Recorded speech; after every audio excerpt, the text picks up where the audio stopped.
Hola, ¿qué tal? Bienvenidos a la entrevista, soy Carla Jarada. Hoy nuestra invitada, bueno, es un lujo conversar con ella, primero porque la hemos encontrado, normalmente ella para de viaje, va aquí, va allá, pero sobre todo porque es un ejemplo de lo que significa hacer televisión en nuestro país. Generalmente cuando sale un programa lo que te piden es el rating y a veces los contenidos se manejan precisamente por el rating. Bueno, ella lleva ya 20 años haciendo un contenido basado básicamente en cultura y ha ganado varios premios por ello, probando que no es lo que vende, sino lo que la gente quiere a veces, no necesariamente es contenido sin entretenimiento, pero con el que puede aprender. Hoy con nosotros, Sonali Tuesta.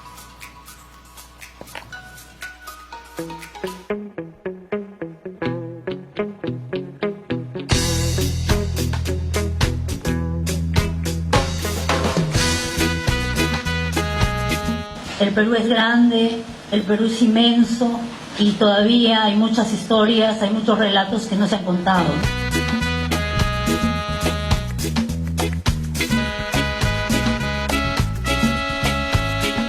Yo suelo aprovechar cada paradero, ¿no?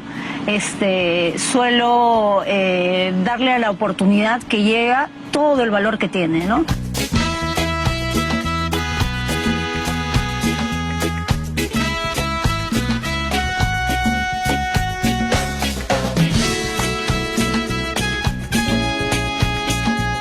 Cuando tú sientes tu música, tu propia tradición, tu familia, pues eres realmente lo que tienes que ser, ¿no?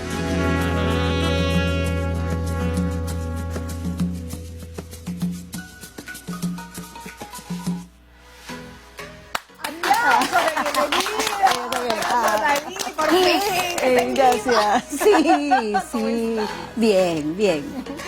Y te vas corriendo también, ¿no? Eso sé que te Así vas de andamos viaje. siempre. Sí, creo que es lo que siempre fui desde muy niña, ¿no? Una persona de muchos paraderos, ¿no? Has sido una viajera constante, efectivamente, cuando tú dices que de chica, sé que de chica has tenido varios... Pero sigo siendo chica. En todos los sentidos. Bueno, en el otro sentido intentamos todavía tener ese espíritu de antes, pero... Eso es de corazón, sí, el claro número es que el sí. número, el tema es el corazón. Claro, mi papá decía, ¿no? Una cosa así, tú no eres alta, pero eres grande, ¿no? Ah, claro, mira, o sea, mi bonito, papá ¿no? era un tipo que tenía la capacidad de empoderarte, ¿no? Ajá. O sea, yo tuve la suerte de tener a mis papás que sentían, pues, que yo era maravillosa y que tenía talento y que podía salir adelante y enfrentarme a lo que sea, ¿no? Qué importante es eso, ¿no? Importantísimo. Importantísimo. Que los padres desde chico te digan que eres importante, que te quieren, Sí. ¿no es cierto? ¿Y qué tan importante han sido tus padres justamente Ay, qué en eso? linda, esa es una foto hermosa. Linda, Esa es cuando tengo 11 meses, alucina. 11 meses. Sí, todavía creo que no caminaba. Pero ella quería, Sí, ya. Bueno, mi papá, Zacarías, mi mamá Nélida, súper importante en mi vida, ¿no? Ellos hicieron de nuestra vida, digamos, una gran oportunidad para salir adelante, ¿no? Con condiciones muy complicadas, muy difíciles. Mi papá era profesor, y era bien difícil la chamba, ¿no? Era un profesor además de provincia, Claro, que le cambiaban de plaza. exacto, siempre. Mi papá, siempre dijo, o sea, él siempre quiso ser, digamos, otra cosa, pero las circunstancias de la vida lo llevaron a ser profesor. Mi papá tenía un título de profesor en filosofía y ciencias sociales, ¿no? Mi papá tenía un título de la Universidad Católica, ¿no? ¿Y qué quería hacer Entonces, él? Mi papá dice que al principio él soñaba con ser médico. Ya. ¿Ya? Bueno, es algo que creo que no lo he dicho públicamente. Mi padre fue sacerdote. Sí, mi papá era un tipo, además, muy inteligente, muy capaz, ¿no? En medio de la pobreza que teníamos y de estar en lados distintos, de chachapoyas, en casas a veces súper difíciles, en un pueblo, por ejemplo, donde hacía mucho calor, teníamos un techo de calamina, y era una cosa complicadísima, o un lugar donde no entraba la luz y era oscuro totalmente y cuando salías te empañaban los ojos.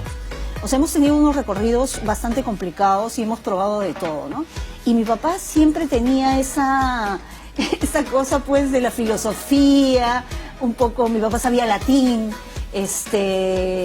vivimos rodeados con otro tipo de cosas. Está mi abuelo, por ejemplo, el papá de mi papá, mi abuela, mi mamá, y mi abuelo era violinista y cantor de la iglesia. Por eso es que tú tienes una gran obsesión con el violín, ¿no? ¿A ti te Definitivamente, sí. Tú tienes una obsesión con el violín. Mi papá tocaba violín también. Nos intentó enseñar, pero nosotros, 4 hermanos, ahí está mi viejo. Tu viejo con el violín. Sí, pues, claro. lástima. Ese violín era de mi abuelo, por ejemplo, y por las circunstancias económicas lo tuvo que empeñar. Y lo perdimos, ¿no? Claro, no lo pudieron recuperar. No lo pudimos recuperar. Y bueno, tú decías que tu papá fue sacerdote. ¿Cuánto tiempo duró siendo sacerdote? Bueno, no lo sé, pero ya desde que conoció a mi mamá, obviamente ya se quitó. Y en realidad era súper alucinante cuando éramos niños, pues, ¿no? Cuando, por ejemplo, sí, cuando venía del colegio alguna tarea de religión, papá me han dicho, mi papá sabía, versículo tal, y esto tal, ¿no? Ajá. Y la verdad que era muy natural, ¿no? Entonces, además con esa formación igual, no fue impositivo mi papá, ¿no? Porque tú eres muy católica, ¿no es cierto? Soy católica, lamentablemente no practico, pero digamos tampoco soy dogmática, ¿no? Entonces él nos crió así, o sea, con la posibilidad de entender otras cosas y de no ser cuadrado respecto a algo. Y además que la vida no siempre tiene que estar influenciada por la religión, ¿no? Creo que es concretamente, por eso hay cosas que ahora, o sea, no entendemos mucho de por qué la gente discute por algo que nos parece totalmente natural, ¿no? Claro, pero sí la espiritualidad, por ejemplo. La espiritualidad es básica, pero no solamente ligada a la religión católica, digamos, sino al espíritu que también está en tu tierra, en la gente, en los cerros, en todas esas cosas y creencias que tenemos y que nosotros las respetamos, ¿no? Entonces, ahora, yo quiero llegar, no hemos dicho, por ejemplo, que tú vienes de Lamut, Luya, Amazonas. Lamut. Ajá. Lamut. Y es una zona que tiene obviamente sus propias costumbres, ¿no? Y que de alguna manera están insertas en lo que luego se convertiría lo que haces ahora. Exacto. ¿Cierto?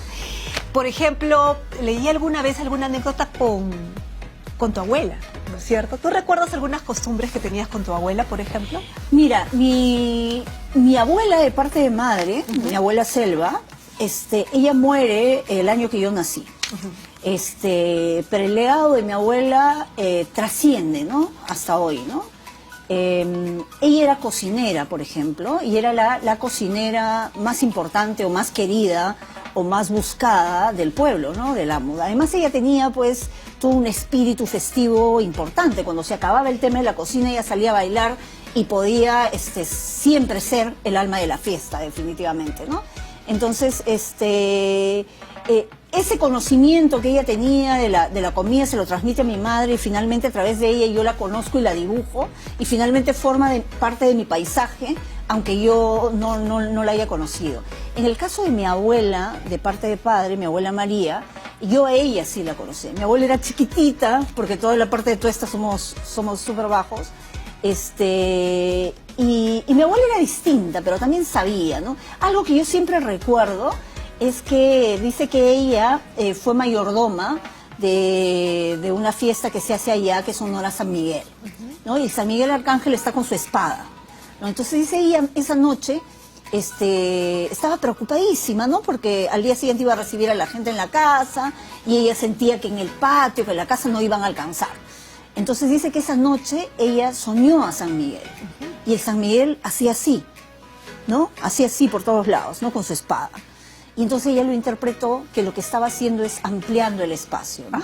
Y al día siguiente toda la gente entró cómodamente y realmente fue un éxito la recepción, ¿no? Entonces esas creencias, esas cosas, yo he crecido con eso, ¿no? Y han hecho, digamos, de mi vida una vida humana, una vida quizá mágica también, y una vida real al mismo tiempo, ¿no? También, por ejemplo, sé que eres muy devota del señor de Gualamita. Gualamita, sí. ¿no? Que también viene además de esta zona y que la fiesta es la que más te gusta entre todas, ¿es cierto? Mira, obviamente nosotros estamos cercanos a lo que nos dieron de chicos, ¿no? Ajá. La mirada siempre va a ser, ¿no? O sea, si tú me preguntas, ay, Sonalía, has comido tantos platos en el país, pero ¿cuál es el que más te gusta? De hecho, que te voy a decir algo que cocina mi vieja. Claro. O sea, ese es... Porque no solamente me evoca el sabor, sino toda mi vida con ella y su saber y su conocimiento y su cariño. En el caso del señor de Gualamita, justamente estamos ya en la fiesta. Mi mamá está ya celebrando. El día central es 14 de septiembre. Ajá. Entonces, este Cristo está asociado mucho a la lluvia, está asociado, justamente ahí está asociado a la lluvia, es un Cristo, es un nazareno de 1,80 m que sale en procesión sentado, ¿no? Entonces dicen que cuando él se molesta, se pone morado, y cuando él se molesta, llueve, Ya. la procesión se puede parar, o la fiesta no continúa, porque algo le está fastidiando, ¿no? Entonces, esas cosas siempre nos han evocado cercanía, ¿no? Pero el señor Gualamita es como algo fuerte, como una plataforma. Pero ¿no? es que él, según he leído la historia, el señor de Gualamita llega ahí y no se quiso mover, porque en Exacto, realidad... él decide quedarse. Él decide quedarse, porque en realidad él era un Cristo que iba a ser trasladado a Ecuador, Exacto, ¿no? exacto. Pero él decide quedarse, no se movió nunca más. Exacto, y es un Cristo articulado. Ajá. Entonces, cuando tú lo ves que lo cambian, por ejemplo, parece que sería un viejito Ajá. que le están ayudando a cambiarse, ¿no? Entonces hay toda una historia, ¿no? Sienten que cuando mira, le le sacan ponen las medias. medias, justamente cuando le sacan las medias, dice que se siente el sudor. Cuando le ponen los mantos, a veces se encuentran, dice, los cadillos, que son unas cositas, unos palitos que se te pegan cuando tú te metes dentro de las hierbas en el campo, ¿no? Ajá. Es entendible entonces, con todo lo que has crecido, con toda esta historia maravillosa, que no te dediques a hacer lo que haces ahora. Pero, ¿cómo es este choque de, claro, tú ya te asientas en Chachapoyas cuando eres adolescente, digámoslo así, precisamente por un tema de educación, básicamente, Ajá, ¿no? sí, básicamente. Ahí está, justo, mira. Que lo que esta soy yo. No has cambiado mucho, Sonalía. Ay, no, gracias. No has cambiado mucho, es igualita. O sea, tu carita está ahí, ¿no? Y luego decides estudiar ciencias de la comunicación, ¿no es cierto?, en Lima. Pero, ¿ya tenías claro o fue un choque un poco extraño entre venir a Lima después de haber succionado toda esta cultura rica, ¿no?, entre fiestas patronales y qué sé yo, y encontrarte con una ciudad que tal vez no tiene tanta cultura? ¿Cómo la llevaste? Sí fue difícil, ¿no? Yo estaba en tercero de secundaria cuando decidimos venir a Lima, ¿no? Decidimos venir y lo que daba, digamos, lo que la economía daba, era quedarnos en Puente Piedra, ¿no? En zona periférica, digamos, de la ciudad. Fue bien complicado ingresar para mí a un universo distinto, impersonal, ¿no? De una ciudad que me parecía demasiado grande, una ciudad donde yo veía las luces de neón y me asustaba, pensaba que en algún momento me iba a tragar, que no podía encajar en una ciudad como esta, ¿no? Pero ya estaba acá, entonces no había forma de retroceder. Entonces cuando yo entro, esta es una imagen, por ejemplo, del Colegio Augusto Beleí en Puente Piedra, donde terminé la secundaria, el cuarto y quinto secundaria lo hice ahí. Entonces también todos de alguna manera teníamos las mismas carencias. Cuando yo vine de Chachapoyas, recién me di cuenta de que había ricos y pobres. En realidad para mí eso era cuestión de telenovelas, porque allá todos éramos iguales y nadie sentía que carecía de algo, ¿no? Claro. Entonces acá sí, muy notorio, ¿no? El hecho de que estés en el borde de la ciudad, el hecho de que estés tan lejos del centro de alguna cosa y que tengas que tomar tantos micros para ir, y la manera como mirabas la ciudad, ¿no? Una ciudad que no era bonita, ¿no? Que la bonita estaba al otro lado, claro, y tú no podías llegar ahí. Yo me acuerdo que solo llegaba hasta el Jirón de la Unión y ahí se terminaba Lima para mí, claro, ¿no? Entonces, después, yo ya tenía claro que quería estudiar ciencias de la comunicación, que quería ser periodista. Y definitivamente cuando mi papá asumió que yo quería eso, porque mi papá quería que estudie otra cosa, salió la oportunidad de la Universidad de Lima. No la oportunidad, salió un aviso en el periódico y mi papá dijo que tenía que estudiar ahí. Entonces yo le decía, pero papá, si ni siquiera tenemos para el pasaje, ¿cómo se te ocurre que voy a estudiar en la de Lima? Y mi papá me dijo, pues, mira, no sé cómo, pero ahí vas a estudiar, ¿no? ¿Cómo hacen los padres, no? Sí, era una locura. Entonces todo lo demás era una cosa de locos, ¿ya? Porque para el prospecto, para comprarme el prospecto, porque era obligatorio comprarse el prospecto, o sea, mi hermano vendió sus botas. Claro. Entonces yo decía, pero ¿y qué más vamos a vender para yo seguir? Porque cada vez que veía las mensualidades era una cosa de locos, ¿no? Entonces, fue una duda también si ingresar o no. A veces pensé, dije, no voy a hacer bien el examen y mi papá nos va a sentir mal. Pero el examen fue demasiado fácil, así que igual ingresé. Y de ahí comenzó todo un proceso para encajar, ¿no? Para encajar en algo que era súper distinto, ¿no? Para mí era todo un descubrimiento. El menú de la cafetería para mí era un descubrimiento. Había cosas que no entendía, ¿no? No entendía por qué se llamaba de tal forma o qué plato es lo que iba a comer, ¿no? Entonces, muy industrializado para lo que estabas acostumbrada, claro. O sea, no eran mis códigos, ¿no? Pero yo sí tenía clara que era mi oportunidad de poder estudiar. Y a mí, mi papá siempre me había dicho, tú lo único que te puedes sacar adelante es estudiando. Así que esa es tu oportunidad, ¿la tomas o la dejas? ¿No? Entonces, poco a poco ahí me fui insertando y a mí lo que me ayudó muchísimo a darme oportunidad de conocer a los otros, de no negarme, de no cerrarme, fue la poesía, ¿no? La poesía, escribiendo poesía, encontrando otras personas que escribían poesía, me fui dando cuenta que ese espacio de la universidad también era mío, ¿no? Claro, encontrándote, digamos, y Exacto. encontrando a otras personas que también podían formar parte. Claro, lo que sucede a veces con el choque cultural o con que te das cuenta que tú no eres parte de ese espacio, que no tienes los antecedentes, que no sabes las zapatillas de moda, que no sabes cómo tienes que vestir, que no sabes cómo tienes que caminar, no sabes los lugares o las cosas de las que hablan, lo que puede hacerte es encerrarte, finalmente, o hacerte desistir.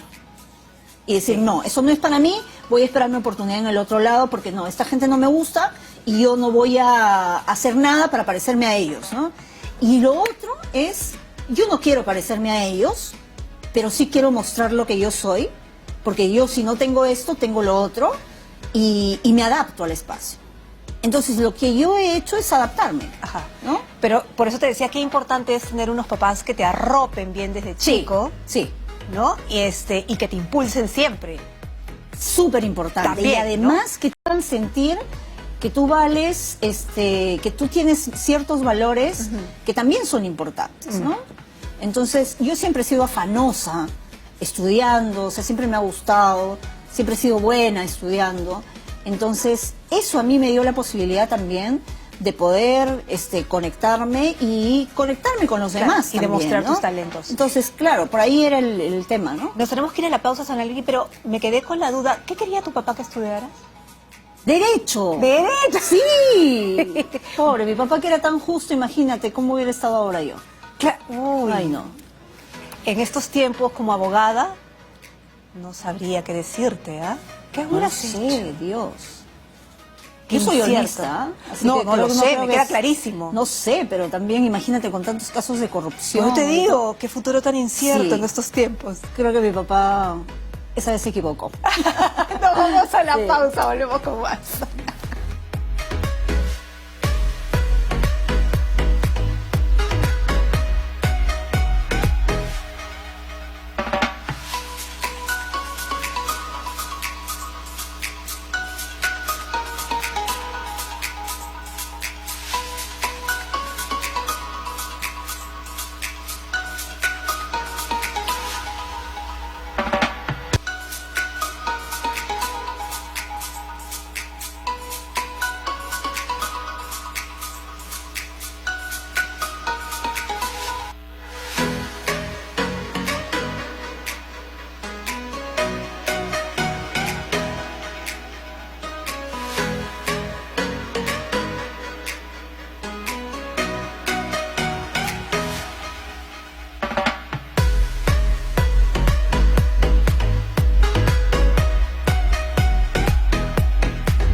el rol. ¿Qué estás diciendo? Me están cayendo las polillas de mi collar.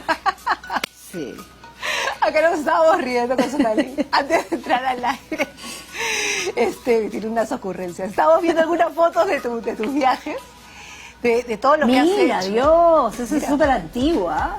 Claro, esas son las primeras, ¿no? Claro. Claro que sí. Pero mira, en total estaba yo sacando la cuenta y por eso te preguntaba cuando llegaste. Y tienes en realidad 20 años haciendo costumbres. Aquí 19. Sí. ¿No? O sea, aquí en TV Perú 19, sí. 19, pero tú tuviste un año. Sí, antes, en el canal 57 en UHF. Ajá. Ahí comenzó el programa. Ahí Eso comenzó fue en el- 1999. Claro. Qué bárbaro. El otro siglo, Lucina. 20 años. La historia de costumbres comienza en el siglo XX. Qué buena. Pero ahora, ese proyecto nace, además, tú lo habías pensado primero como crónicas de viaje, no necesariamente en televisión, sino... No, definitivamente. Era- O sea, yo en la universidad, fui pésima en televisión, pésima. Tenía mucho talento para la producción. Ya. O sea, yo te podía armar lo que tú quieras y más, ¿no? Era muy, muy buena en eso. Entonces, en el curso de televisión, por ejemplo, se forman grupos de 5. Y cada uno, por etapas del semestre, va haciendo una función. Entonces, ya tú sabes, mi rol de camarógrafa, un desastre. El conductor estaba acá y yo estaba por allá, ¿no? Entonces era una cosa de locos. Y mi momento de conducción era una cosa así, asustada, ¿no? Y la producción sí salió genial, ¿no? Pero al final pues era como decirte, no, Sonali, tú no pasa nada contigo.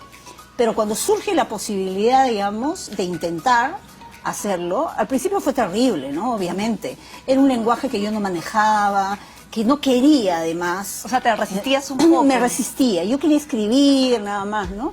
Pero después me di cuenta y me interesó mucho el tema de las costumbres y el tema de mostrar esas cosas que la gente no conocía y que finalmente podían ayudarnos a entender al otro, ¿no?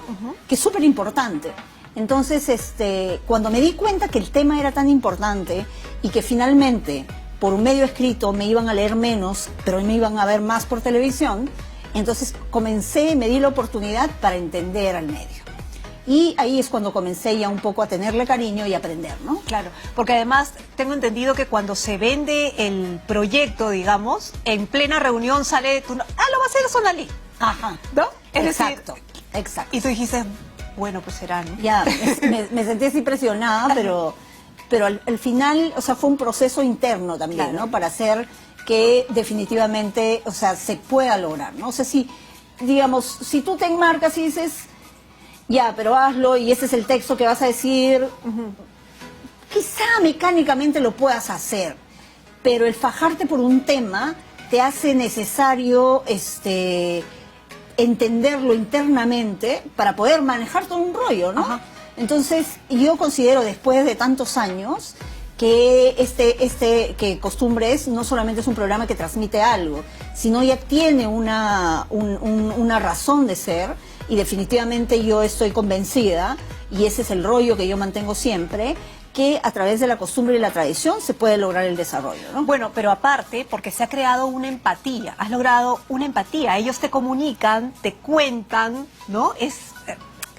Tanto es así que cuando, me voy a adelantar un poquito, después voy a hacer me voy a regresar, pero tanto es así que cuando tú te enfermas, en el 2016, la cantidad de gente, oraciones y manifestaciones de fe de distintas formas y de distintos lugares fue impresionante, Sí.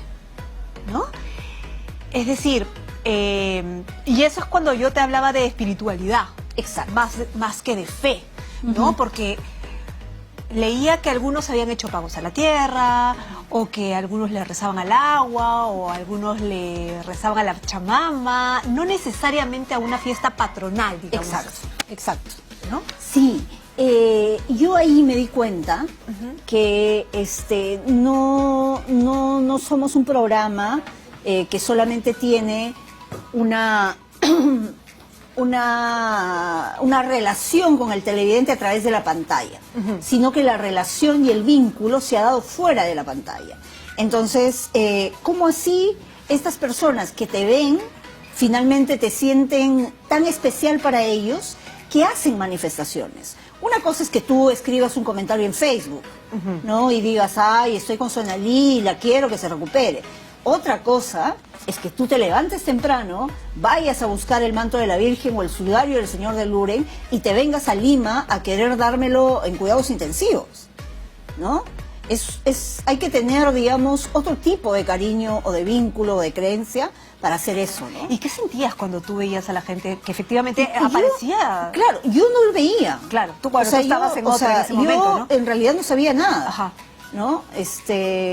Cuando yo me enteré y comencé a ver tanta manifestación, tantas oraciones y tanta cosa, y luego me contaron que se habían hecho misas en diferentes lugares del país, definitivamente fue muy, muy emocionante, ¿no?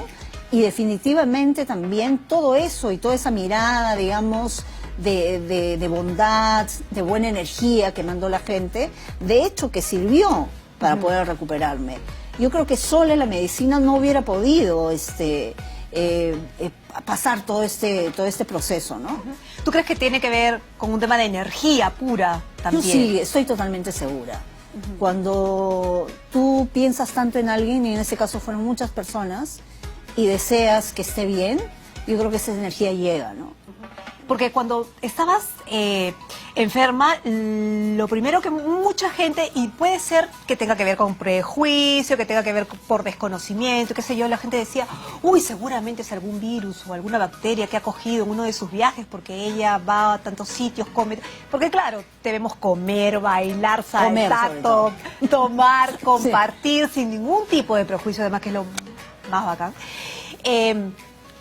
Entonces, claro, decían, seguramente se ha contagiado de algo. Y no era eso, ¿no es cierto? Lo que fueron es, exactamente no sé por qué me sucedió a mí. O sea, son virus que están en el ambiente. Dice que hay algunos que es definitivamente de 1 millón le toca a uno. O sea, ese uno de ese millón fui yo. Tiene mucha mortalidad, 50% de mortalidad. Pero, o sea, sucedió, ¿no?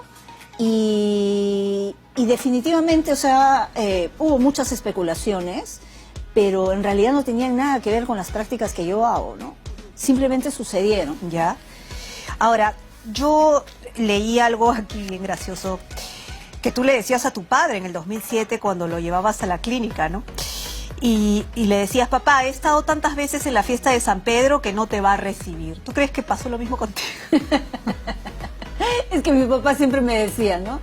Cada vez que lo llevaba a alguna clínica cuando estaba mal, me decía, ay, hijita, es que San Pedro no me quiere recibir, me decía, ¿no? Yo le decía, ¿cómo te va a recibir? Tantas fiestas que he estado con él, que no, ya le he dicho que no, ¿no? Y en este caso, pues, yo creo que fue mucho más que San Pedro, ¿no? Incluso yo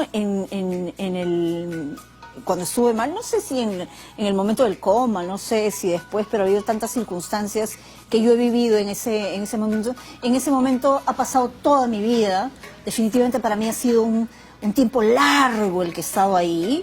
He podido encontrarme con muchas cosas que me han desintegrado y que me han vuelto a armar igual.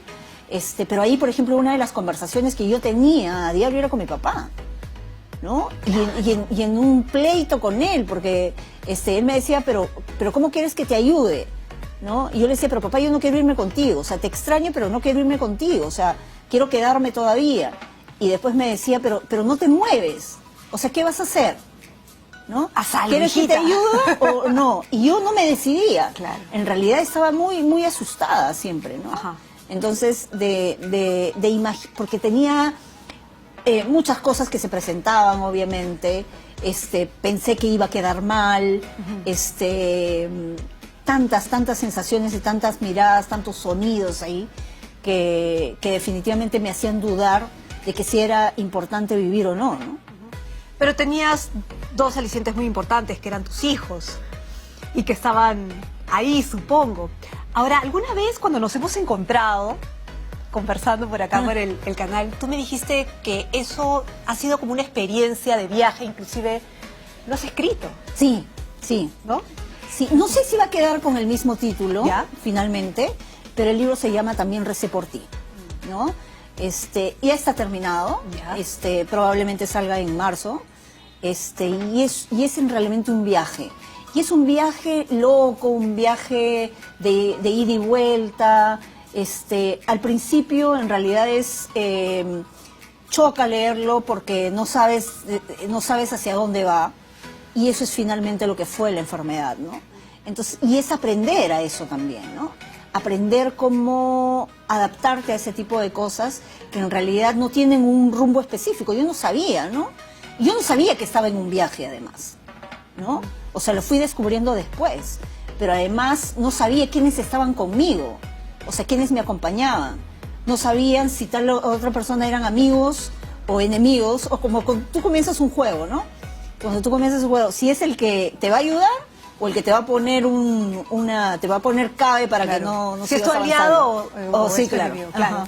Claro que sí. ¿Encontraste y tuviste claro quiénes eran tus aliados y quiénes eran tus enemigos? Finalmente. Finalmente. Sí. Tus hijos estaban al final del camino igual. Mis hijos siempre estaban, ¿no? Ajá. Creo que mi hijo mayor, Ajá. Gabriel, sí, él es muy importante. En realidad él es el...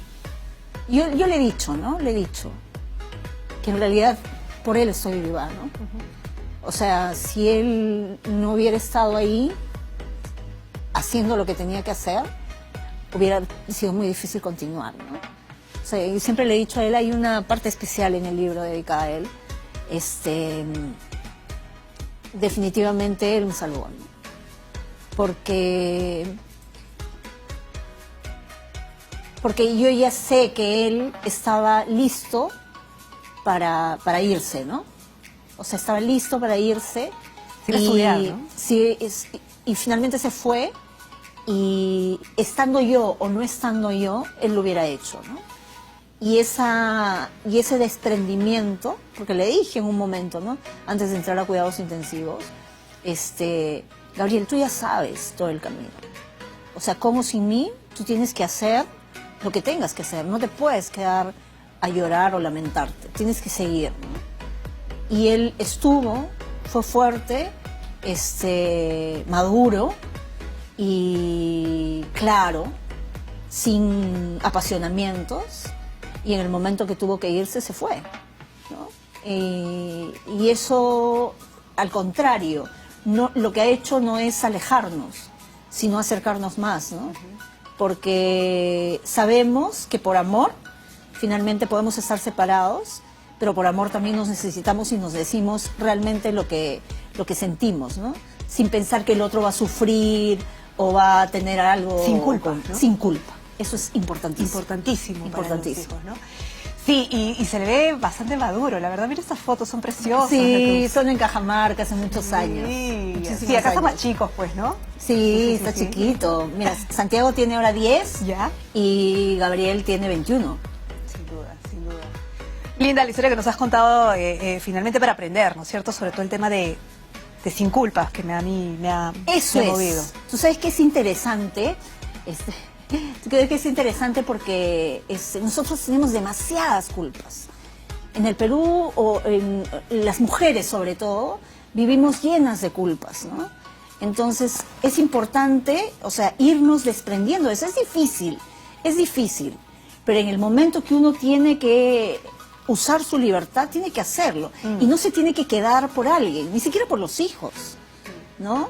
Entonces hay momentos para todo. Y yo creo que vivir sin eso es A mí me pasó en Argentina, por ejemplo, cuando fui a visitarlo, ¿no? Y sí, entró la vecina de la señora que me aloja, de Rina, entraron a la casa y se cayó el paraguas. Y yo lo había dejado mal puesto. Y yo le digo, ay, es culpa mía. Aquí no hay culpas. Genial. ¿Ya? Aquí no hay culpas. Nadie tiene culpa. Y para mí era una tortura, o sea, es una frase tan insertada en nuestra vida. Ay, perdón, es mi culpa. por mi culpa, por mi gran culpa. Pero ¿no? es que la culpa la tenemos pero insertada desde Sí, todos ámbitos, sí. ¿no? Porque eres mujer, porque es la religión. ¡Ay, mira esto! Sí. ¡Qué lindo! Mi gordito, ahora bueno, está bien gordito. Sí. Estaban jugando. Bueno, vamos a hacer una pequeña pausa y luego regresamos porque justo esa parte aguerrida es la que quiero coger en el lado de la empatía que has hecho con la gente que ves en distintas provincias. Volvemos.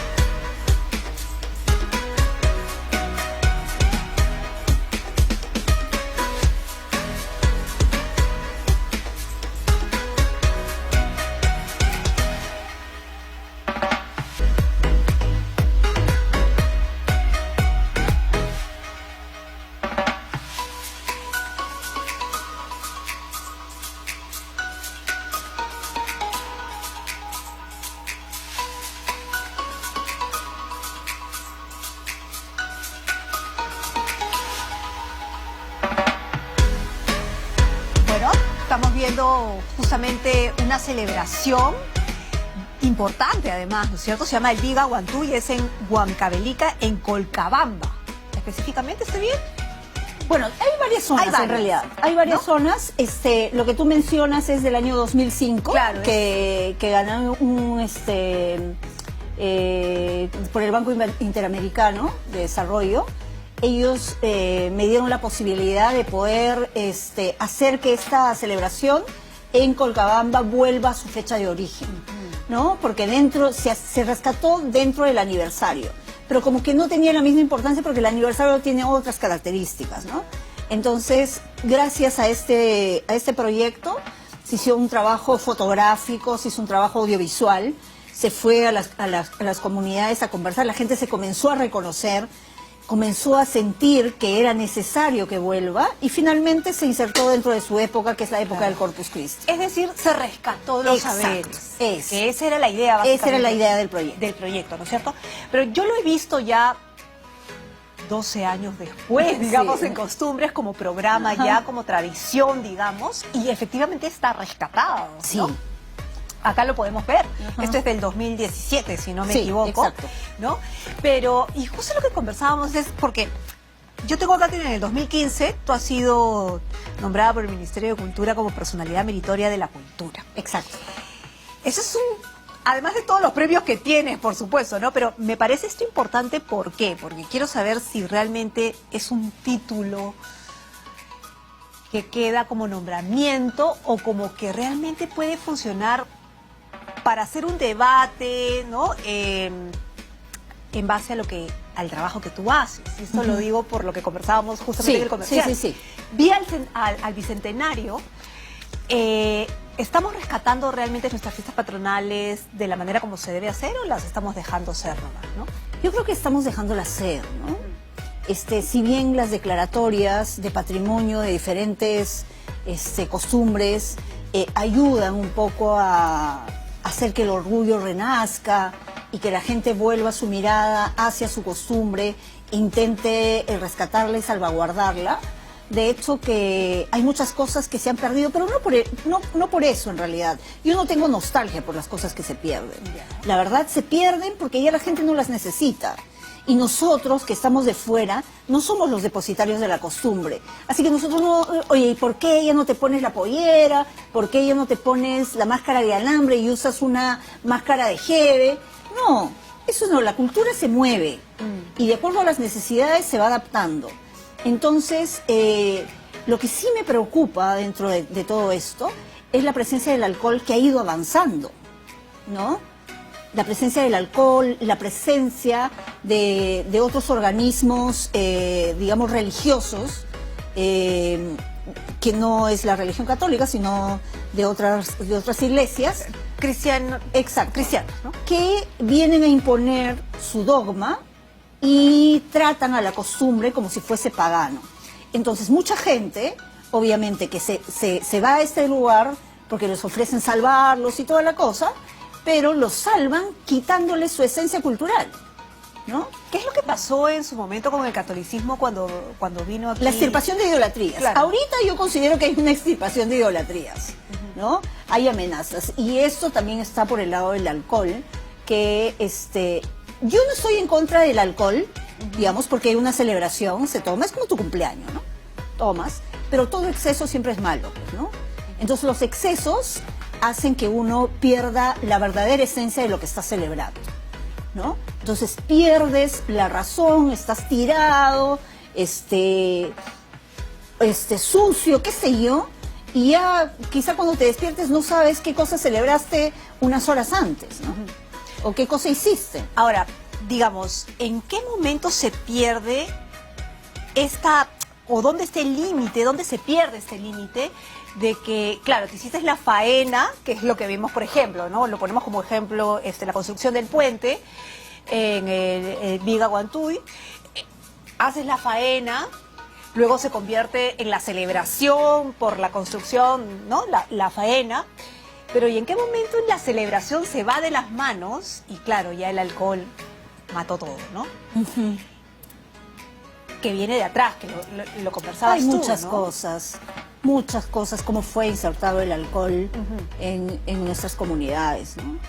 Hay un tema del gamonalismo, de las haciendas, y todavía ese gamonalismo del patrón y del que sirve es una forma como se mantiene el esquema en diferentes cosas en el país, ¿no? O sea, yo creo que está más allá de la costumbre.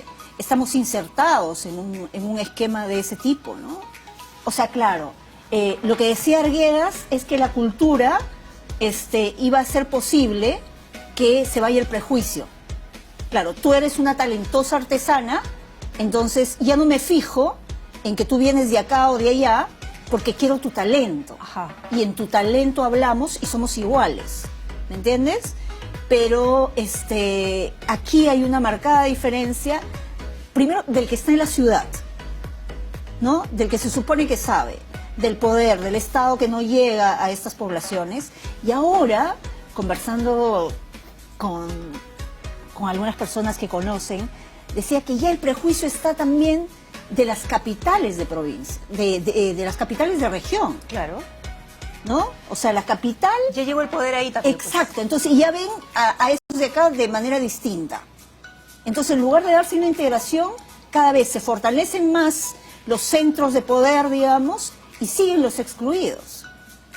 Y el tema finalmente de la inclusión sigue siendo un tema simplemente de nombre y de teorización, ¿no? Porque en realidad no existe. ¿Y cómo has encontrado o cómo encuentras el tema ¿no? de la mujer aguerrida, el tema de las no culpas, el tema de la mujer en sí, cuando estás en provincia?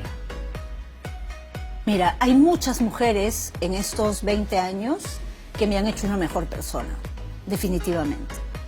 Me encantaría que esas mujeres que son tan valiosas signifiquen más para el país y signifiquen más para otras mujeres, para dejar atrás cosas que de verdad nos atan y que finalmente le dan licencia a los otros a decidir por nosotras, ¿no? Entonces, hay mucha fuerza, mujeres que han ido aprendiendo y que no se quedan solamente en el éxito personal, ¿no? Sino que ¿no? La diferencia con la mujer rural, con la mujer de la selva, es que no solamente piensa en sí misma, sino piensa en comunidad. Si yo sé, yo enseño a las demás para que puedan lograr lo que yo he logrado, ¿no? Yo siempre voy a poner el ejemplo de Francisca Orozco. Francisca Orozco es la estrella de un microprograma que espero algún día salga, porque hasta ahora no he tenido la oportunidad, no encuentro nunca aliados para que salga. Se llama Sabiduría Madre. Y ella es mi estrella y es mi ejemplo. Francisca Orozco es una mujer de una comunidad del río Marañón, Amazonas, que queda en Nauta, en Loreto. Y esa mujer es una tejedora. Teje la chambira, que es una palmera que se trabaja muchísimo. Ella vivía en otra comunidad y llegó a esta comunidad donde vive ahora, y obviamente su saber llamó la atención, ¿no? Entonces, cuando le fueron preguntando a las otras mujeres, ella les fue enseñando. Les enseñó lo que era la chambira, les enseñó cómo tejer, cómo prepararla y todo. Dice que cuando logró la convocatoria, llegaron como 40 mujeres. Y ella siempre con muchos... Es una mujer versátil, una mujer que habla bien, tiene 5 hijos, ¿no? Su marido es pescador, su marido tiene trabajos esporádicos y ella es la que mantiene la casa. Y finalmente el marido termina ayudándole a traer la chambira, porque ella es la fuerte, ella es la que sabe exactamente lo que se necesita. Y ella les transmitía todas las costumbres. Y eran 40 mujeres, pero ahora se han quedado 12. Porque ella misma dice, ¿no? El problema es que le hacemos caso al marido, dice, ¿no? Claro, y el marido, de muchas de las que se fueron, ya no les permitían volver. Pero decía, ¿qué haces ahí? ¿Qué estás haciendo? ¿Por qué no te dedicas a la chacra, a la cocina? ¿Qué te vas a hacer? El Porque miedo a que además, aprenda. El miedo a que aprenda y el miedo a que comparta con las otras mujeres sus propias emociones, sus propios problemas y aprenda a dejarlos fuera. Pero mira, has hecho una excelente relación cuando hablábamos del gamonal. El gamonal le da trago Exacto. a las otras personas, ¿no es cierto?, a sus peones, Sirvientes. de alguna manera, sirvientes, para que no aprendan otras cosas y se le queden y solamente trabajen para él y no amplíen sus horizontes. Exacto. Así es. ¿No? Por eso te decía yo que el esquema está en todos lados. Está en ¿no? todos lados, pues en todo el sistema. Claro. Es bien interesante, y yo creo que se nos está acabando el tiempo, lamentablemente, pero Sunali, sé que, bueno, estás celebrando tus 19 años, ha sido en julio, Julio, ¿no? sí. Pero un programa de celebración ha sido el que has hecho con Manolo, de ida y de vuelta, ¿no? Sí. Bueno, el año pasado estuvimos Claro. con él en Marcahuasi, este año nos fuimos a La Jalca, que es un pueblo en la región Amazonas, la capital folclórica de Amazonas. Eso es Marcahuasi. Eso es Marcahuasi, ese es el primero. Claro. Sí. Ya. Pero ustedes van a salir el sábado con Sí, el último. con el último. Ya. Sí, Cuéntanos, porque para- hemos tenido competencias así deportivas muy fuertes. No te creo. Por ejemplo, el partido el martes, Bueno. que la verdad que es un programa tan lindo que me Claro. gustaría que vea más. Así que vamos a ver si no hay partido este sábado, ¿no? No hay. Bueno, ya, ojalá, porque con eso no podemos competir. ¿A qué hora? 4 de la tarde. 4 de la tarde. Pero Sí. han tenido su éxito, ¿ah? La gente ha dicho que... No, sí, Claro nos han que- dicho cosas muy buenas. Sí, ¿no? Ahora Cosas nos muy quieren buenas. juntos. Ahora nos quieren juntos, Ahora no nos sé. quieren juntos, no sé, yo creo que ese es otro precio. No, otro bono. Sería chévere, ¿no? Podríamos llegar a un acuerdo para un programa mensual. Sí, porque con esas agendas Sí. bien difícil. ¿Ah? Sí. Sonali, muchísimas gracias. por No, haber gracias a ti, estado ha sido muy aquí lindo. contigo. Qué chévere es conversar, de verdad. De verdad que sí, ¿no es cierto? Siempre es bueno darse un Sí. tiempo para conversar. Sí. Mira que encontrar a esta señora ha sido pero terrible entre sus viajes. Ay, oye. Mil gracias. Y su Oye, yo libro te sale en soy- marzo, ¿ah? Sale en Ah, marzo. sí, su ahí libro. vuelvo, ¿no? Ahí vuelves, por favor, ¿ah? Por favor. Nos vamos a tomar nuestro selfie de despedida. Espérense que cuadre, porque ustedes saben que la tecnología y yo no somos muy amigos, pero Bueno, ahí estamos. nos cuadramos. Ahí está. Vamos a ver. Ahí estamos. Chao.